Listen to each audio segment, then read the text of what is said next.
my project, I used a hierarchical beta-binomial model to analyze tennis win rates.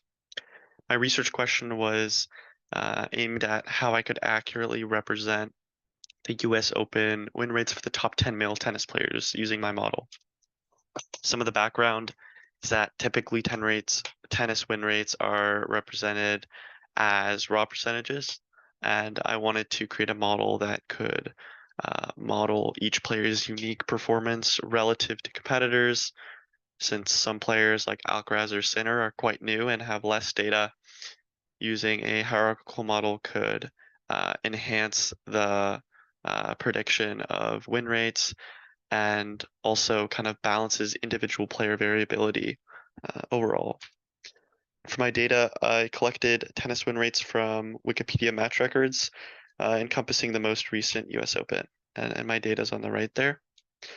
And for my method, I used a beta binomial model, which works best given that we're counting successes would be wins, and the number of trials, which would be the matches played. And a little bit of overview of my model. I used a binomial model for my sampling distribution, beta for my prior, and then beta and logistic regression or distributions for my hyperpriors. And the reason why I used mu and eta there is because for a beta prior distribution for a proportion p, we consider A as the successes and B as the failures. So eta would be representing the sample size, which would be A plus B, and then mu would be A over A plus B, which represents the prior mean of the belief of proportion P. And I have the derivation at the bottom there if you want to look at that.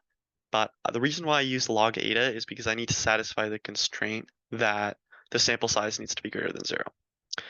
And yeah, that's my project. If you guys are interested in looking at the results, I used a couple different priors, so feel free to stop by on Tuesday.